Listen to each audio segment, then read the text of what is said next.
శ్రీ శారదా లక్ష్మీ నరసింహస్వామి వారి దేవాలయము, గాయత్రీనగర్, జిల్లెలగూడ, హైదరాబాద్. జయ జయ లక్ష్మీ నరసింహ, వజ్రస్తంభజ నరసింహ. యోగపట్టసమాసీనం జాన్యస్తకరద్వయం శంఖచక్రధరం దేవం యోగానందం ఉపాస్తే. లక్ష్మీ నరసింహాయ నమః. శ్రీమద్ జగద్గురువులు శ్రీ శ్రీ శ్రీ స్వయం ప్రకాశ్ మహాస్వామి యొక్క దర్శన భాగ్యం మనకి 3 సంవత్సరముల తర్వాత దర్శన భాగ్యం మనకు లభించింది. ఈరోజు మహాస్వాముల్ని మనం దర్శించుకోవడం మహాభాగ్యంగా మనకి గోచరిస్తుంది. అలాగే మన ఆలయం ప్రతిష్టా కార్యక్రమం దగ్గర నుంచి మహాస్వాముల యొక్క ఆశీర్వచనంతో, అనుగ్రహంతో మనం ప్రతి ఒక్క కార్యక్రమాన్ని కూడా ఇక్కడ చేసుకోవడం జరుగుతుంది. అలాగే మహాస్వాములు 3 సంవత్సరాల తర్వాత ఈరోజు మన ఆలయానికి విచ్చేసి మేము మా కమిటీ వారందరం కూడా స్వామి వారు వస్తున్నారు, చాలా రోజులకి మన యొక్క మూలకారులకు అభిషేకం చేస్తే బాగుంటుంది అని మేము మనసులో అనుకున్నాం. స్వామిని మేము అడుగుదామని కూడా కొంచెం వెనక్కి తగ్గి ఆగిపోయింది. అది ఆ లక్ష్మీనరసింహస్వామి వారి యొక్క అనుగ్రహంతో ఈ రోజు మాకు ఆ కోరిక నెరవేరింది. స్వామి వారి యొక్క చక్కగా అమృత హస్తాలతో మాకు అభిషేకం జరిగి ఆ లక్ష్మీనరసింహస్వామి వారి యొక్క కరుణ కటాక్షాన్ని మా మహాస్వాముల ద్వారా మేము చూడగలుగుతున్నాం. ఇక్కడ స్వామివారి ప్రతిష్టా కార్యక్రమం జరిగిన తర్వాత మా లక్ష్మీనరసింహస్వామి వారి యొక్క మహోన్నతమైనటువంటి అద్భుతాలు కోరికలు జరుగుతున్నాయి. ఇవన్నీ కూడా మా మహాస్వాముల యొక్క అమృత హస్తాలతో ప్రతిష్టా కార్యక్రమం జరిగింది. ఆ యొక్క స్వామి ప్రతిష్టా కార్యక్రమం జరిగిన తర్వాత లక్ష్మీనరసింహస్వామి వారి యొక్క చుట్టుపక్కల ఉన్నటువంటి గ్రామాల ప్రజలందరూ కూడా ఇక్కడికి విచ్చేసి ఈ యొక్క మహాస్వామిని ఈ విధంగా మేము దర్శించుకుంటున్నాం. స్వామి వారి యొక్క అనుగ్రహ భాషణ కార్యక్రమం మేము వినాలని ఉంది. ఇలాంటివన్నీ కూడా మాకు మా కమిటీ వారికి చెప్పడం జరుగుతుంది. కానీ అనివార్య కారణాల వల్ల ఈ యొక్క సౌకర్యాన్ని మేము చేయలేకపోతున్నాం. అలాగే ప్రతి సంవత్సరం కూడా బ్రహ్మోత్సవాల్ని మహాస్వాముల యొక్క అమృత హస్తాలతో చక్కగా వైభవపేతంగా ప్రతి సంవత్సరం జరుపుకుంటున్నాం. కానీ 2 సంవత్సరాల బట్టి ఈ యొక్క కరోనా యొక్క అవాంతరంతో ఈ కార్యక్రమాన్ని మేము జరుపుకోలేకపోయాం. చాలా బాధపడ్డాను కూడా. మహాస్వామి వస్తే ఇదంతా ఒక శోభాయమైనటువంటి మహాకళ. మాకు ఎంతో ఇదిగా స్వామి వారిని మేము దర్శించుకుంటున్నాం. చక్కగా స్వామికి చాలా మంది ఎన్నో బాధలు చెప్పుకోవటం, స్వామిని ఆశీర్వచనం కోరుకోవటం, ఇవన్నీ కూడా జరుగుతున్నాయి. కాబట్టి ఈ రోజు మనకి 2 సంవత్సరాల బట్టి కూడా మనకి స్వామివారి మహాదర్శనం లభించకపోవడం, ఈ రోజు మేము అనుకున్నది మినిమం 3000 మందితో స్వామివారి యొక్క అనుగ్రహ భాషణ కార్యక్రమాన్ని చేపడదాం అనుకున్నాం. అయినప్పటికీ అనివార్య కారణాల వల్ల వాతావరణం సహకరించకపోవడం, ఈ విధంగా ఉండటం వల్ల ఈ కొద్ది మందితో స్వామివారికి మేము అనుగ్రహ భాషణ చేయించి అనుకుంటున్నాము. కానీ ఏదైనా కొత్తగానే ఉంది. ఎందుకంటే మహాస్వాముల యొక్క అనుగ్రహ భాషణాన్ని చాలా మంది చాలా రోజులు బట్టి కూడా మేము వినలేదు. ఆ అమృత వాక్కుల్ని మేము విని మహాస్వామి యొక్క దర్శనం చేసుకోవాలని చాలా మంది పాపము మిగిలిపోయారు. కాబట్టి ఈ రోజు మహాస్వాముల్ని ఈ విధంగా దర్శించుకుని అనుగ్రహ భాషణ కార్యక్రమాన్ని ఆ అమృత వాక్కుల్ని విని మనం అందరం కూడా సదా స్వామి యొక్క సేవలో నడుపుతామని కోరుకుంటున్నాం ఆలయ కమిటీ ద్వారా. ఓం శ్రీ లక్ష్మీ నరసింహాయ నమః. జయ జయ జయ లక్ష్మీ నరసింహ, వజ్రస్తంభజ నరసింహ. వజ్రస్తంభజ నరసింహ, జయ జయ లక్ష్మీ నరసింహ, వజ్రస్తంభజ నరసింహ.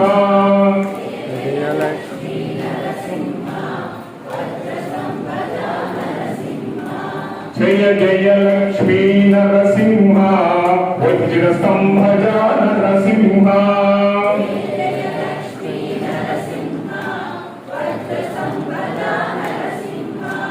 జయ జయ లక్ష్మీ నరసింహ వజ్రస్తంభజ నరసింహ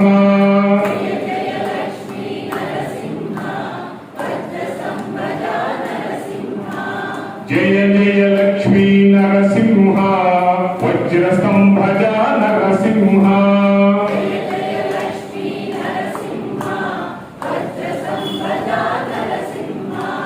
జయ జయ లక్ష్మీ నరసింహ వజ్రస్తంభజ నరసింహ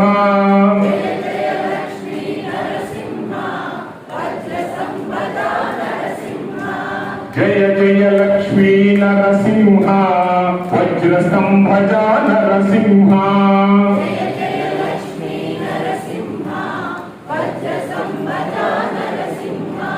జయ జయ లక్ష్మీ నరసింహ వజ్రస్తంభజ నరసింహ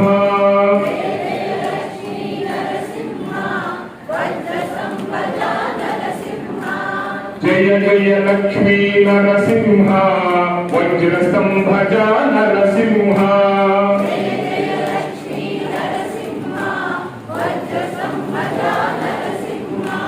జయ జయ లక్ష్మీ నరసింహ వజ్రస్తంభజ నరసింహ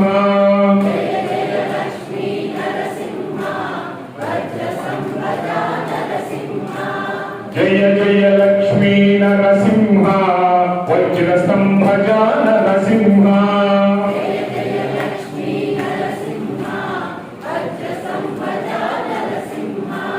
జయ జయ లక్ష్మీ నరసింహ వజ్రస్తంభజ నరసింహ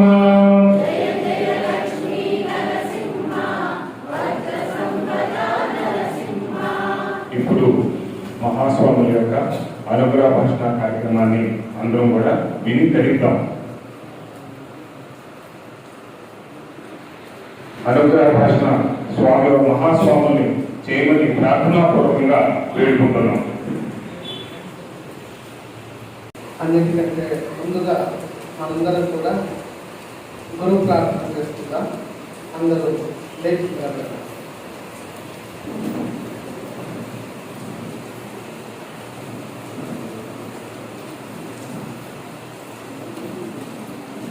పలకండి. సదాశివ సమారంభాం శంకరాచార్య మధ్యమాం అస్మదాచార్య పర్యంత వందే గురు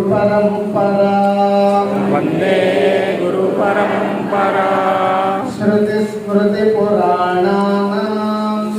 స్మృతి పురాణానాం ఆలయం కరుణాలయం నమామి భగవత్పాదం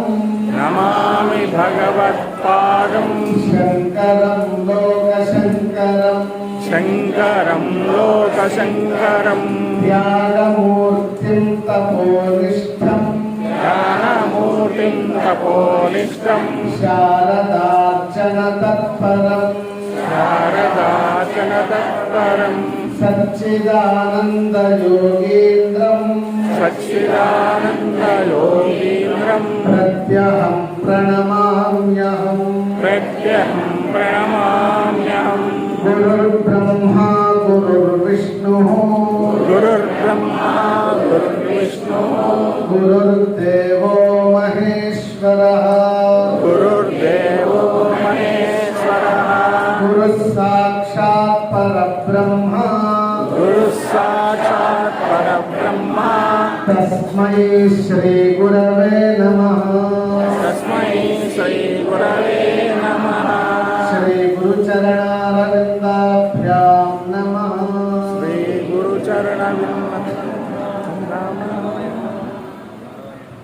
అందరూ అక్కడక్కడే నమస్కారం చేసి కూర్చోండి.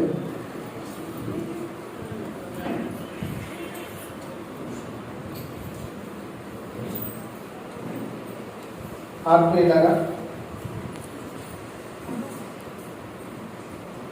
మనందరం ఎంతో భాగ్యవంతులం. ఎందుకంటే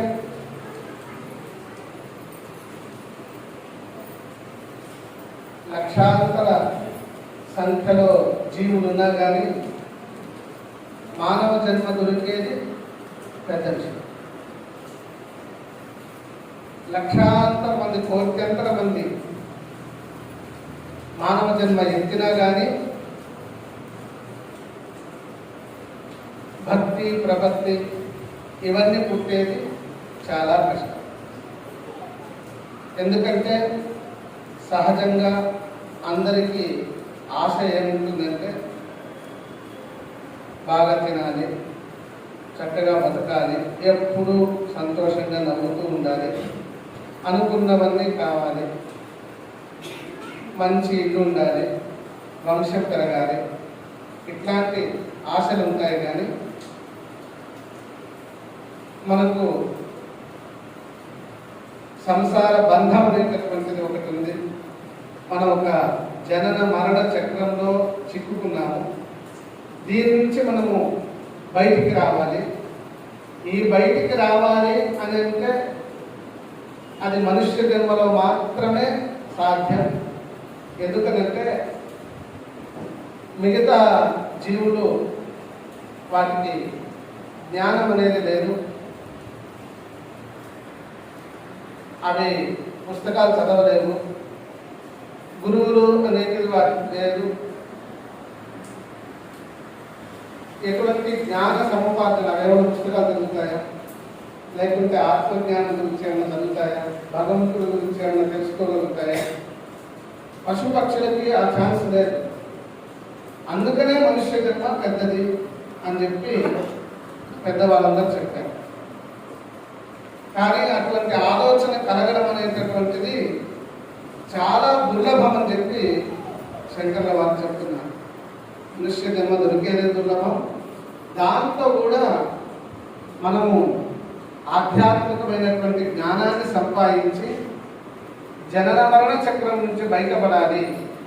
అసలు నేనేమిటి, నేను ఎవరిని తెలుసుకోవాలి అనేటటువంటిది పెంచుకోవాలి ఆ ఆలోచన అని చెప్పి, ఈ ఆలోచన కలిగేది ఇంకా దుర్లభం. ఒకవేళ చాలా మందికి అలాంటి ఆలోచన ఉండొచ్చు, నేను భగవంతుని ఆశ్రయించాలి, నాకు ఈ జనన చక్రం నుంచి, సంసార చక్రం నుంచి విముక్తి పొందాలి అని చాలా మందికి ఆలోచన ఉంటుంది.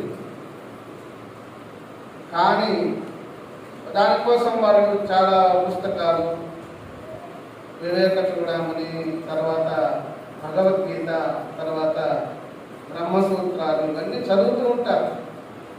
కానీ అది బోధపడదు. ప్రపంచంలో ఏదైనా అర్థం కావచ్చు, ఏదైనా మనము తెలుసుకోవచ్చు. కానీ ఆత్మజ్ఞాన విషయం మాత్రం బోధపడాలి అని అంటే దానికి గురు కటాక్షం అనేది ఒకటి ఉండాలి. మాకెందుకులే అని చాలా మంది మనం అనుకుంటాం. కానీ మాకెందుకు, రేపు మాకు బిజినెస్ బాగా జరిగితే చాలు, మా పిల్లలు బాగా చదువులు వచ్చి మార్కులు వస్తే చాలు, వాళ్ళు కూడా బాగా సంపాదిస్తే చాలు అని అనుకుంటాం. కానీ ఆత్మజ్ఞానం మనకు ఎందుకు?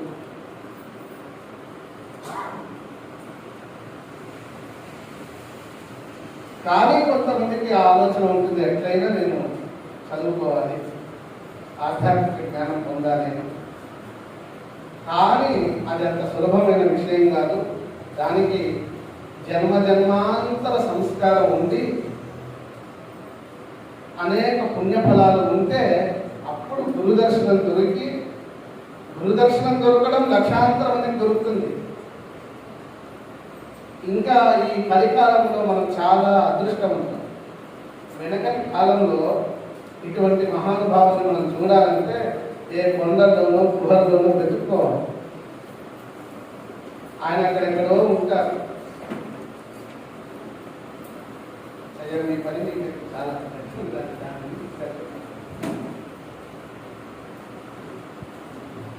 కానీ ఇప్పుడు మనం ఎంత అదృష్టవంతులం అంటే కలికాలంలో ఇటువంటి మహానుభావులు మన దగ్గరికే వచ్చి దర్శనమిస్తున్నారు. ఇది ఎంత గొప్ప విషయం అంటే ఇది మన జన్మ జన్మాంతరం యొక్క సౌభాగ్యం. ఇది ఎందుకు జరిగింది అని అంటే దీనికి కారణము జగద్గురు శంకరాచార్యుల వారు.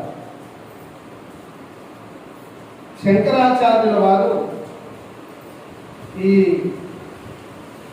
మన భారతదేశంలో కాలటిలో జన్మించి సమస్త భూమండలం పర్యటించి 4 సార్లు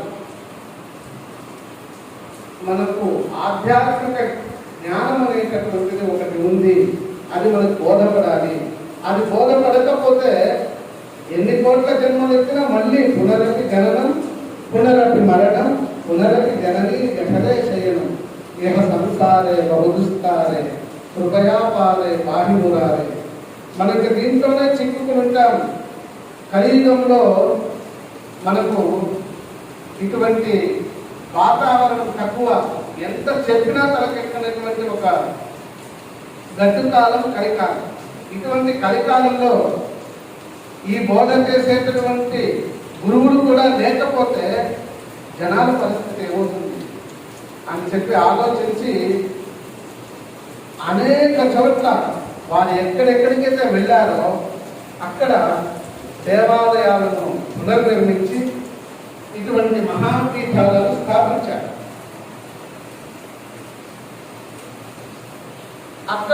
అక్కడ వారు ఏం నియమం ఏర్పాటు చేశారంటే, మీరు పీఠంలో ఇక్కడ మా పీఠంలో మా స్వరూపంలో ఇక్కడ ఉండి అప్పుడప్పుడు సదా పర్యటన చేస్తూ జనాలలో ధర్మజాగృతి కలిగించండి అని చెప్పి వారు ఆదేశించి వెళ్ళటం వల్ల మనము ఇలాంటి గురువులు చూస్తున్నాం. సామాన్యంగా ఆధ్యాత్మిక జ్ఞానం పొందిన వాళ్ళు జనాలతో కలవరు. ఎందుకంటే ఈ లౌకికమైనటువంటి సమస్త విషయాలని వారు త్యాగం చేసుకుంటారు. స్వామివారిని మనం చూస్తున్నాం. ఇంత పెద్ద దేవస్థానం నిర్మాణం జరిగింది. ఇంత లక్షలాది మందిలో అక్కడికి వచ్చి కుంభాభిషేకంలో పాల్గొన్నారు. అందరికీ చక్కటి సదుపాయాలు వ్యవస్థలు అంతా జరిగాయి. అందరూ వచ్చి పాల్గొని చాలా సంతృప్తితో వెళ్ళారు. ప్రతిరోజు అందరికీ చక్కటి భోజన వ్యవస్థ కూడా జరిగింది. ఇంత అక్కడ ప్రతిరోజు రకరకాల స్వీట్లు కూడా వేశారు, రకరకాల సాంబార పదార్థాలు వేశారు. కానీ స్వామివారు వారి భిక్ష మాత్రం రోజు ఎలా ఉందో అలాగే ఉంటుంది, కానీ ఒక్క విశేషం కూడా ఉంది. నేను ఎందుకు ఈ మాట చెప్తున్నానంటే, మనం ఇంత జరుగుతున్నా వారు అన్నింటికీ దూరంగానే ఉంటారు. స్వామివారు ఈ క్యాంపు బయలుదేరే ముందు నన్ను అడిగారు, ప్రోగ్రామ్ ఏంటి అని. స్వామి ఫస్ట్ బెంగళూరులో సుమారు ఒక 200 మంది తమ స్వాగతం కోసం వేచి చూస్తున్నారు. వాళ్ళందరూ ఇప్పుడు వేరే భాషలతో స్వాగతం చేయాలి అని చెప్పి మన బ్రాంచ్లో వేరే భాషలు కూడా జరుగుతుందంటే అవన్నీ మనకు ఎందుకైనా మీకు ఇంతకు ముందే తెలుసు. స్వామివారు ఎప్పుడైనా హైదరాబాద్ వచ్చేటప్పుడు మనం ఒక కారులో ఏమన్నా మెరవణి చేసుకుంటూ వద్దాము అంటే మనకి ఎంత కష్టమని మీకే తెలుసు. మాకు వద్దంటే అవుతుంది. ఎందుకంటే వాళ్ళకి అటువంటి లౌకిక ఆశలు ఆకాంక్షలు ఏదీ లేవు. ఇంతమంది మనందరం ఇన్ని విషయాలు అడుగుతున్నాం కదా, ఆ విషయాలతో వారికి సంబంధమే లేదు. వారు ఎప్పుడు వారి యొక్క ఆత్మనిష్టలో తపోమూర్తిని ఆరాధన చేసుకుంటే, పూజ కూడా అంతే. మేము ఏకాంతంలో చేసుకుంటామనే విషయాలు అందరికీ చూపించేది కాకుండా మేము ఆ ఏకాంతంలో మేము చక్కగా పూజ చేసుకుంటాము అని స్వామివారు ఎప్పుడు వాళ్ళు సర్వసంగ పరిత్యాగై ఉంటారు. అటువంటి వారు మనందరినీ అనుగ్రహించాలంటే మనందరం కూడా అంతే శ్రద్ధ భక్తి తత్పరలతో మనం కూడా ఉండాలి. స్వామివారి సేవ మనం చేసుకోవాలి. ఎందుకంటే ఇది ఎన్నో జన్మల తర్వాత మనకు దొరుకుతున్నటువంటి ఒక విషయం. మనకి ఇదొక్కటే జన్మ కాదు, దీని వెనక దాని వెనక దాని వెనక దాని వెనక కర్మశేషం అది మనల్ని మొదలు.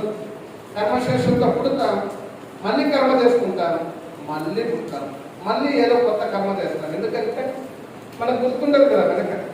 అందుకని మళ్ళీ కర్మ కొత్తగా చేసుకుంటూ ఉంటాం. అది మళ్ళీ డిపాజిట్ అవుతుంది. అదేదో ఒక పాత దాంట్లో 1,00,000 రూపాయలు ఖాళీ చేస్తే కానీ నా పిల్లలు అంటారు కదా, వాళ్ళకి ఖాళీ అవ్వదే ఉంది ఆ విధంగా. కాబట్టి మనందరం ఎంతో ధన్యులం. మనందరం కూడా స్వామివారిని శ్రద్ధా భక్తులతో సేవించుకోవాలి. స్వామివారికి హైదరాబాద్లో ఇక్కడ ఈ ఇట్లాంటి సేవ చేస్తున్నటువంటి వాళ్ళంటే చాలా స్వామివారికి సంతోషం. ఎందుకంటే మీరందరూ కూడా ఎంతో శ్రద్ధా భక్తులతో ఎంత కష్ట నష్టాలు వచ్చినా కానీ ఈ దేవస్థానాన్ని చాలా చక్కగా ముందుకు తీసుకొని వెళ్తున్నారు. మొన్న కుంభాభిషేకంలో కూడా ఇంత వయసు అయినా కానీ వెంకటేశ్వరరావు గారు అక్కడికి వచ్చి అక్కడ ఉంది ఏదో ఒక టేబుల్ మీద కూర్చొని ఒక తమ పాటికి ఏ సేవ వీలైతుందో ఆ సేవ చేశారు. ఈ శ్రద్ధా భక్తులే మనల్ని కాపాడుతారు. స్వామివారి ఆశీర్వచనం చెప్పాలంటే వారు అన్నట్టు 3,000 మంది చేర్చడం మన ధర్మం, మనం చేయాల్సిందే.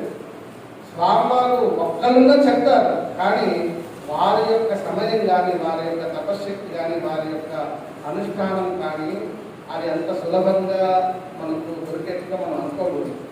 స్వామివారు మనం ఎంత దగ్గరికి వెళ్తున్నా కానీ మనకు స్వామివారి దర్శనం దొరుకుతుందే, స్వామివారి దగ్గర కూడా ఈజీగా వెళ్ళిపోతాంలే, మనం చెప్తుంటే స్వామివారు వింటారులే, అవన్నీ ఊరికే పై నాటకాలు. స్వామివారు అంత సులభంగా దొరికేవాళ్ళు కాదు.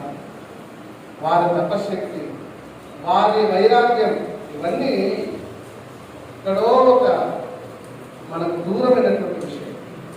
అటువంటి స్వాముల వారు మనకు సమాజం కోసం, మన హిందూ ధర్మం కోసం, మన లోక కళ్యాణం కోసం స్వామివారు అనేక కార్యక్రమాలు చేపట్టి వారు పర్యటన చేస్తూ ఉన్నారు.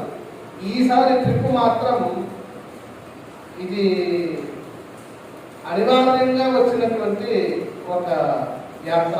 ఎందుకంటే స్వామివారు 15వ తారీఖు నలుగురికి వస్తామని చెప్పి ఎప్పుడో చెప్పారు. దాని తర్వాత మన 13వ తారీఖు ఇంకొక కార్యక్రమం నరసింహస్వామి. ఈ మధ్యలో స్వామివారికి ప్రతినిత్య ప్రయాణమే, ప్రతినిత్యం అనానుకూలమే. నిన్న రాత్రి కూడా 11 గంటల వరకు మనం చూసాం. 1 గంటలకి స్వామివారు విశ్రాంతి తెలియడం. ఇంత పర్యటన మనందరి కోసం వారు సహించి శ్రమించి మనందరినీ అనుగ్రహిస్తున్నారంటే మనందరం ధన్యులం.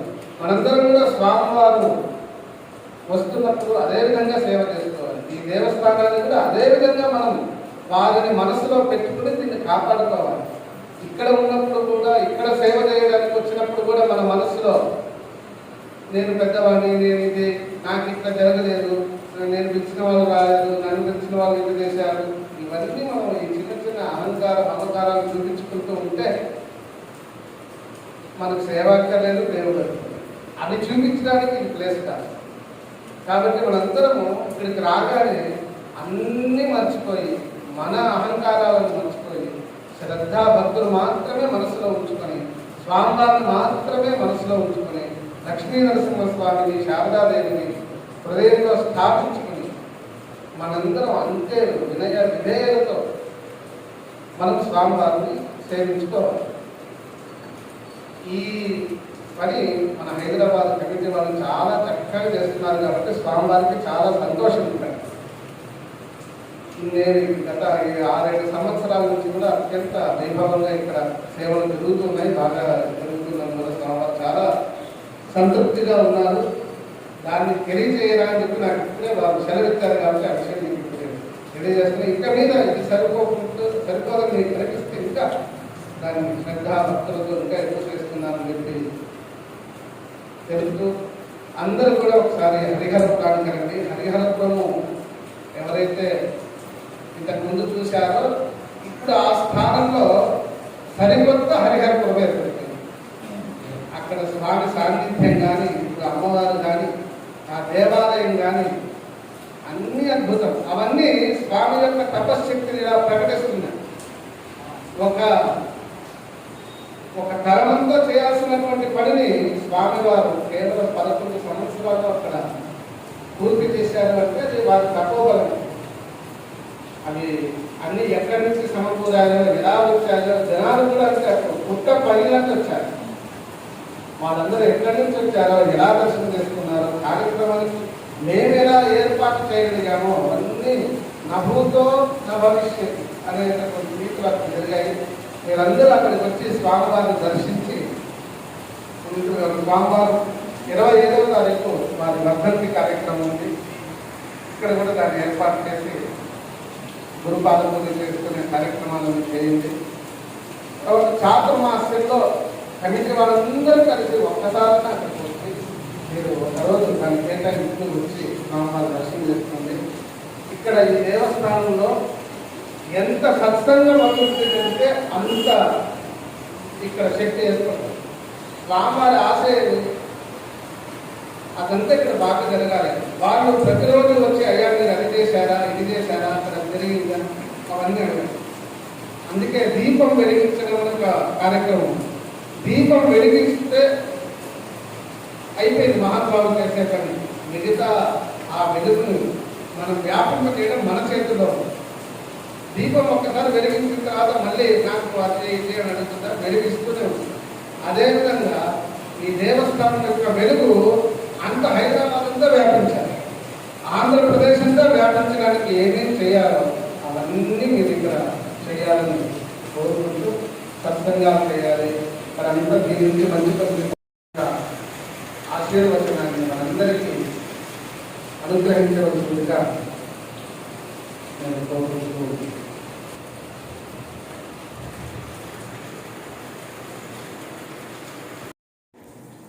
శ్రీ శ్రీ ఆదిశంకరాచార్య శారదా లక్ష్మీ నరసింహ పీఠాధీశ్వరులు పరమ పూజ్యులు శ్రీమద్ జగద్గురువులు శంకరాచార్య శ్రీ శ్రీ శ్రీ స్వయం ప్రకాశ సచ్చిదానంద సరస్వతి మహాస్వామి వారి యొక్క దివ్య ఆశీస్సులతో